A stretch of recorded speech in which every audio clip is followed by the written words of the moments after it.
Hello and welcome everyone. Online तैयारी में आप लोगों का स्वागत है। मैं हूं नीलाक्ष सिंह और मैं आज आप लोगों से 1 अप्रैल के क्वेश्चन आंसर्स डिस्कस करूंगा। तो सबसे पहले दोस्तों हम लोग देखेंगे क्वेश्चन ऑफ द डे जो हमने आपसे पूछा था लास्ट टाइम पे। ठीक है, तो हमने आपसे क्या पूछा था लास्ट टाइम? हमने आपसे कहा था कि राष्ट्रपति रामनाथ कोविंद द्वारा किसे प्रवासी भारतीय सम्मान से सम्मानित किया गया है। ठीक है, यानी हु वॉज अवॉर्डेड प्रवासी भारतीय सम्मान बाई प्रेसिडेंट रामनाथ कोविंद। ये कौन है? भारत के राष्ट्रपति हैं। तो दोस्तों बता दूं हम लोगों को कि हमें एकदम सही जवाब आया, वो है आपका ऑप्शन ए यानी कि डॉक्टर राजेंद्र जोशी। तो यहाँ पर हम पहले इनको डॉक्टर राजेंद्र जोशी जी को जो है फोटो में देखेंगे। ठीक है, तो ये कौन है? ये एनआरआई है। ठीक है, तो यानी ये जो है इंडियन मूल के हैं, यानी कि इंडियन ओरिजिन के हैं। ठीक है, तो अब यहाँ पर दोस्तों खबर ये है कि Swiss based NRI scientist doctor Rajendra Joshi has been conferred with the Pravasi Bharatiya सम्मान। इनको जो है दोस्तों राजेंद्र जोशी जी को जो है प्रवासी भारतीय सम्मान से सम्मानित किया गया, वो भी किसके द्वारा? Award by the president of India, यानी भारत के राष्ट्रपति रामनाथ कोविंद जी के द्वारा जो है इनको ये सम्मान दिया गया है। तो आगे है कि doctor Joshi is honoured for the outstanding achievement in the field of science and in recognition of his valuable contribution in promoting to honour and prestige of India. यहाँ पर दोस्तों कहा जा रहा है कि डॉक्टर जोशी जी को जो अवार्ड किया गया है, इनको जो सम्मान दिया गया है, वो इसलिए क्योंकि इन्होंने साइंस के क्षेत्र में आउटस्टैंडिंग जो है इन्होंने उपलब्धियां पाई हैं। ठीक है, तो किस क्षेत्र में? साइंस के क्षेत्र में इन्होंने जो है आउटस्टैंडिंग उपलब्धियां पाई हैं, इसीलिए इनको ये सम्मान दिया गया है। इसके अलावा दोस्तों इन्होंने इंडिया के, ठीक है, यानी कि वहाँ पर स्विट्जरलैंड में रहकर इन्होंने इंडिया के सम्मान के लिए और इंडिया के प्रेस्टीज के लिए, यानी कि प्रतिष्ठा के लिए इन्होंने जो भी वैल्यूबल जो इन्होंने कदम उठाए हैं, ठीक है, जो इन्होंने भारत के सम्मान को और प्रेस्टीज को इन्होंने प्रमोट करने के लिए वहाँ पर इन्होंने जो भी वैल्यूबल कदम उठाए हैं, इन सबको देखते हुए ही जो है इन्हें सम्मानित किया गया है। ठीक है, तो doctor Joshi has committed investment in excess of ₹1000 crore in the area including this. यहाँ पर कहा गया डॉक्टर जोशी जी ने जो है इंडिया में 1000 करोड़ रुपए से भी ज़्यादा की रकम जो है इन क्षेत्रों में जो है वो इन्वेस्ट की है। ठीक है, तो यहाँ पर आप लोगों को ये एरियाज बताए गए हैं। फिलहाल अब हम लोग बढ़ेंगे अपने क्वेश्चन आंसर के सिलसिले की ओर। तो हम एक साधारण सा क्वेश्चन अभी पहले ले रहे हैं कि ब्लॉकचेन तकनीकी क्या है, व्हाट इज़ ब्लॉकचेन टेक्नोलॉजी। ये हम इसलिए दोस्तों इसको साधारण बोल रहे हैं क्योंकि हमारे अभी आगे के जो 1-2 क्वेश्चन हैं वो एक्चुअली ब्लॉकचेन पर ही आधारित हैं। इसीलिए दोस्तों पहले हमने ज़रूरी समझा कि आप लोगों का ब्लॉकचेन तकनीकी को समझना जो है वो ज़रूरी है, तभी आगे के क्वेश्चन के भी आंसर आपको करते हुए आसानी हो पाएगी। तो यहाँ पर क्वेश्चन था कि ब्लॉकचेन तकनीकी क्या है। ठीक है, ऑप्शंस आपके सामने हैं और इसका जो सही जवाब है वो है आपका ऑप्शन बी, यानी कि रिकॉर्डिंग फाइनेंशियल ट्रांजैक्शन, यानी कि जितना भी वित्तीय लेन देन है उसको रिकॉर्ड करना, यानी उसका रिकॉर्ड रखना। ठीक, अब देखिए, अब आपको हम यहाँ पर बताते हैं कि ये जो है क्या होता है। It is a technique. सबसे पहले आपको ये ध्यान देखना है कि जब ब्लॉकचेन की बात आएगी तो आपको दिमाग में ये बैठा लेना है कि ब्लॉकचेन क्या है। ये सिर्फ एक तकनीकी है, एक टेक्निक। ठीक है, ये दिखता नहीं है, ये सिर्फ एक तकनीक ही है use to record financial transaction, यानी कि जितना भी आपका वित्तीय पैसे से संबंधित जितना भी आपका ट्रांजैक्शन हो रहा है उसके रिकॉर्ड को रखता है। बस ये एक तरीका है जिससे फाइनेंशियल ट्रांजैक्शन को जो है बहुत ही अच्छे तरीके से जो है बेस्ट तरीके से जो है इसको रिकॉर्ड किया जा सकता है। This involve transferring money directly between the buyers to vendors. ठीक है, अब यहाँ पर बायर्स यानी कि खरीदने वाला, वेंडर्स यानी कि बेचने वाला। यहाँ पर बताया जा रहा है कि इसमें क्या होता है ब्लॉकचेन में कि मनी का जो ट्रांसफ़र किया जाता है, पैसा जो इधर से उधर किया जाता है, ये सीधा सीधा बायर्स से वेंडर्स के बीच में होता है।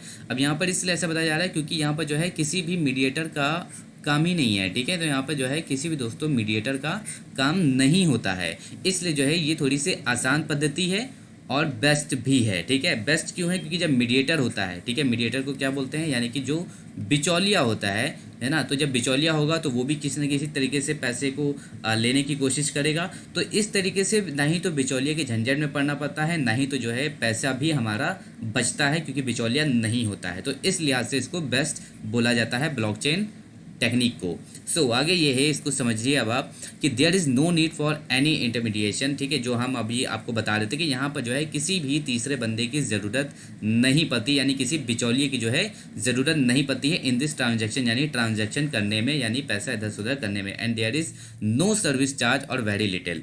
यहाँ पर कहा जा रहा है क्योंकि जब बिचौलिया ही नहीं होता है तो इस वजह से किसी भी तरह का बीच में कोई सर्विस चार्ज आपका नहीं लगता है, और अगर लगता भी है तो वो बहुत ही कम होता है, यानी कि वेरी लिटिल, वो बहुत ही छोटे रूप में हो सकता है। So apart from the transaction done in blockchain techniques it takes less time. इसके अलावा दोस्तों कहा गया है कि जो ट्रांजैक्शन का जो आपका तरीका है ना ये ब्लॉकचेन टेक्निक के थ्रू, तो इट टेक्स लेस टाइम, ये बहुत ही कम समय लेता है। Apart from the blockchain is completely safe, इसके अलावा ये पूरी तरीके से सेफ भी है। ठीक है, तो ये हो गए ब्लॉकचेन के फायदे।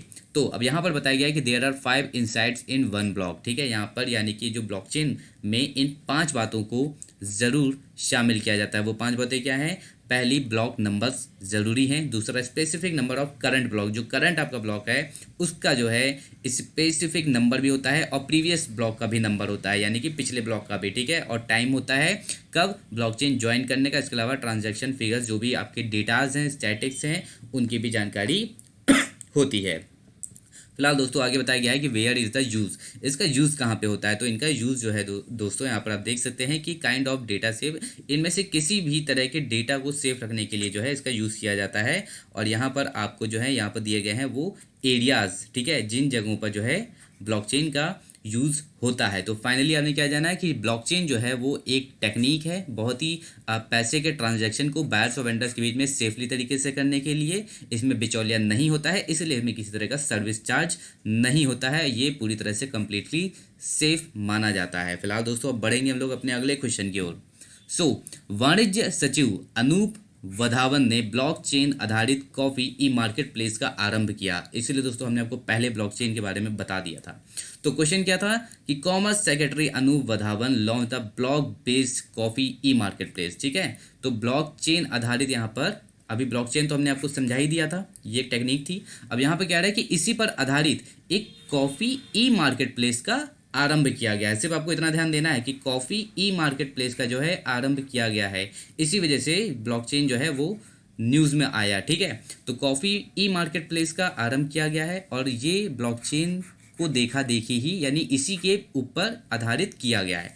तो ऑप्शंस दोस्तों जो हैं वो आपके सामने हैं और इसका जो सही जवाब है दोस्तों वो है आपका नई दिल्ली में। ठीक है, कहाँ पर? नई दिल्ली में। तो अब खबर देख लेते हैं। खबर है दोस्तों कि आंसर आप देख सकते हैं नई दिल्ली। खबर है दोस्तों कि कॉमर्स सेक्रेटरी अनूप वधावन, जिनको दोस्तों यहाँ पर हमने एक छोटी सी फोटो दिखाई है, ठीक, तो कॉमर्स सेक्रेटरी हैं ये, यानी कि वाणिज्य, ये जो है सचिव हैं। ठीक है, वाणिज्य सचिव हैं अनूप वधावन। तो इन्होंने ही लॉन्च किया है block bank base coffee e market place with the aim of, तो देखिए इन्होंने ही जो है ब्लॉकचेन पद्धति पे जो है इन्होंने ई मार्केट प्लेस को लॉन्च किया है। ठीक है, किसको? ई मार्केट प्लेस, ये ई इधर रह गया है, ई मार्केट प्लेस को इन्होंने लॉन्च किया है। अब दोस्तों अगली लाइन है, यहाँ पर एम बताया जा रहा है। एम है कि allowing coffee producer to sell their products to buyers from around the world including India. अब इसको समझिए, यहाँ पर ये कहा जा रहा है, इसका एम ये है कि अलाउ करना कॉफ़ी प्रोड्यूसर, यानी जो भी कॉफ़ी के उत्पादक हैं, जो भी कॉफ़ी के निर्माता हैं। ठीक है, तो कॉफ़ी उत्पादक जो हैं, निर्माता गलत होगा कहना हालांकि, तो उत्पादक, तो कॉफ़ी उत्पादक जो हैं वो सेल कर सकें अपने प्रोडक्ट्स को, यानी कि अपने जो है माल को, किसे?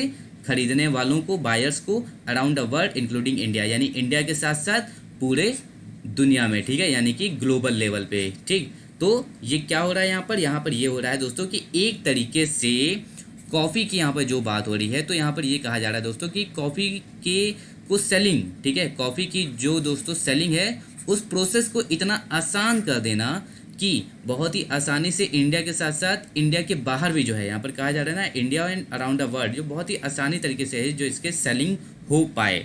सो Anoop Wadhawan launches e market place through video conference. इन्होंने एक वीडियो कॉन्फ्रेंसिंग के थ्रू किया था, कहाँ पर? नई दिल्ली में, जो कि हमारा आंसर था। फिलहाल दोस्तों अब बढ़ेंगे हम लोग अपने अगले क्वेश्चन की ओर। तो दुनिया में ऐसा कौन सा देश है जहां कॉफ़ी को छाया में उगाया, हाथ में तोड़ा और धूप में सुखाया जाता है? ठीक है, तो कहा जा रहा है कि which country is the only country in the world where entire coffee is grown under the shade, hand picked and sun dried. यानी कि दोस्तों अंडर द शेड यानी कि छाई में, जो छाया होती है, यानी कि जो शेडो होती है। ठीक है, शेडो, तो शेडो में यानी कि इसको जो है उगाया जाता है, हाथ से इसको तोड़ा जाता है उन पौधों से और इसे धूप में सुखाया जाता है। ये सिर्फ किसी एक ही देश में होता है दुनिया में, और वो देश है दोस्तों आपका डी, यानी कि इंडिया में होता है। ठीक है, तो अब यहाँ पर हम लोग देखेंगे फोटो में जैसे कि दिख रहा है कैसे ये हाथ से तोड़ा जा रहा है। तो India is the only country in the world where entire coffee is grown under shade, hand picked and sun dried यानी धूप में सुखाया जाता है। सो आगे है it produce one of the best coffee in the world, यानी भारत से जो है पूरे वर्ल्ड में बेस्ट कॉफ़ी जो है वो प्रोड्यूस की जाती है, ठीक है, यानी वन ऑफ द बेस्ट यहाँ पर कहा जा रहा है, यानी कि बेस्ट में से एक। So Indian coffee is highly valued in the world market and sold है प्रीमियम कॉफ़ी।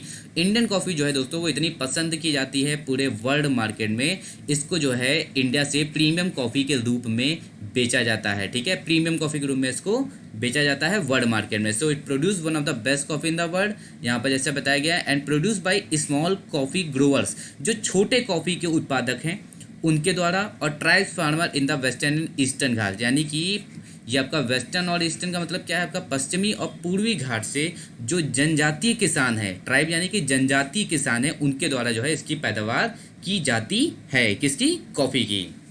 तो the coffee board of India, अब यहाँ पे कॉफ़ी बोर्ड के बारे में भी जान लेते हैं, is an organisation managed by the ministry of commerce and industry, the government of India, ठीक है। तो ये किस मंत्रालय के तहत आता है, तो ये जिस मंत्रालय के तहत आता है कॉफ़ी बोर्ड ऑफ इंडिया, वो है आपका commerce and industry of the government of India, ठीक है। किस लिए, to promote coffee production in India, ये क्या कहता है, जो है इंडिया में कॉफ़ी को प्रमोट करने का सारा जिम्मा इसी का है, और इसका हेड ऑफिस दोस्तों कहाँ पे है, वो है आपका बेंगलुरु में। सो अब बढ़ते हैं हम लोग अपने अगले क्वेश्चन की ओर।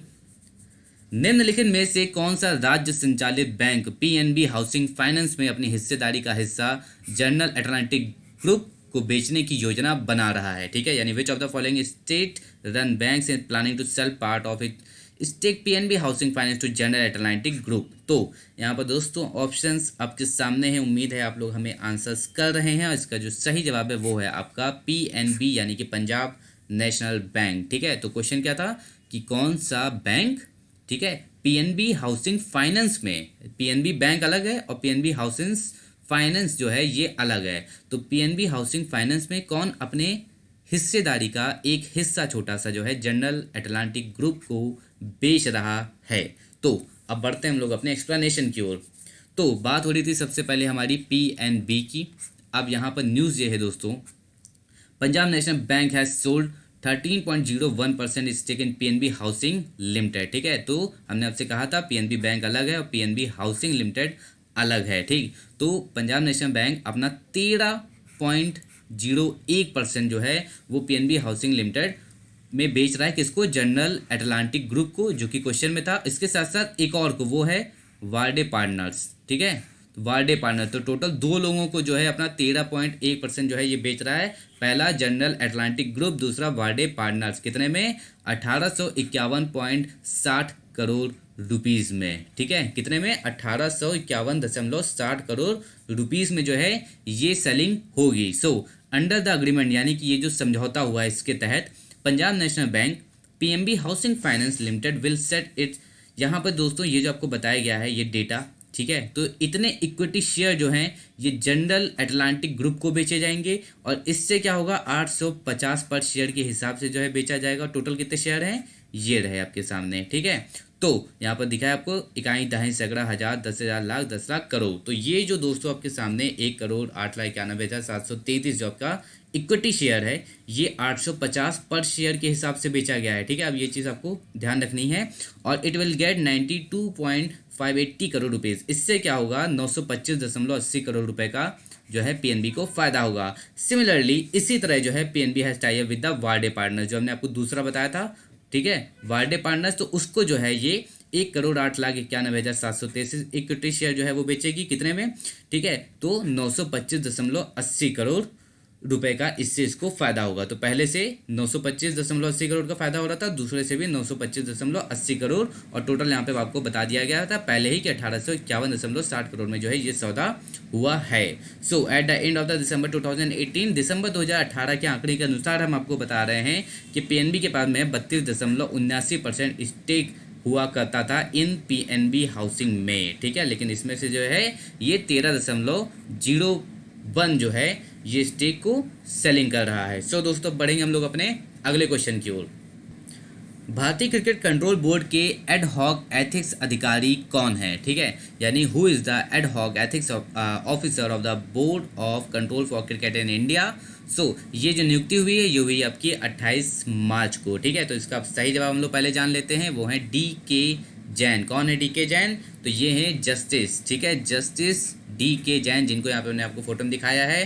तो न्यूज़ ये है कि द कमिटी ऑफ एडमिनिस्ट्रेटर यानी COA, इसने जो है set recently to Supreme Court, ठीक है, तो इसने जो है सुप्रीम कोर्ट से कहा है कि सुप्रीम कोर्ट ने जिन्हें BCCI के लोकपाल के तौर पर नियुक्त किया था, यानी कि जस्टिस DK जैन जी की बात हो रही है, किसने नियुक्त किया था? सुप्रीम कोर्ट ने। तो वही यहाँ पर COA कह रहा है, यानी कमिटी ऑफ एडमिनिस्ट्रेटर कह रहा है कि सुप्रीम कोर्ट ने जिन्हें BCCI के लोकपाल के रूप में नियुक्त किया था जस्टिस DK जैन को, उन्हें ही ethics officer of the Indian cricket board की भी जिम्मेदारी सौंपी जाए, ठीक है। तो ये जो है COA ने कहा है, किससे? सुप्रीम कोर्ट से कहा है। क्या कहा है? कि जो लोकपाल हैं, BCCI के जो लोकपाल हैं जस्टिस DK जैन है, ठीक है, ये आपको तो नाम याद रखना ही रखना है।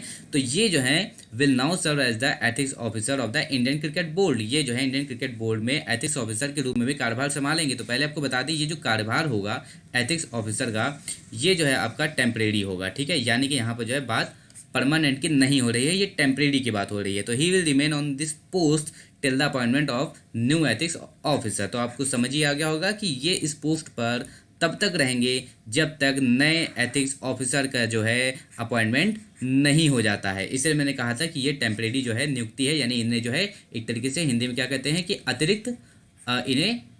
अतिरिक्त जो है भार इन्हें दिया गया है, ठीक है, अतिरिक्त भार इन्हें दिया गया है अपने पद के अलावा। तो ये हैं कौन? बेसिकली ये हैं BCCI के Lokpal. So justice Jain has already been watching the case of Hardik Pandya, Lokesh Rahul. तो ये जस्टिस जैन वही हैं जो इस समय यानी हाल ही में जो है हार्दिक पांड्या और लोकेश राहुल का केस देख रहे हैं। तो आप लोग जानते हैं, जो भी क्रिकेट लवर्स हैं उन्हें पता है कि हार्दिक पांड्या और लोकेश राहुल जो हैं एक विवाद में फंसे हुए हैं। कौन सा विवाद?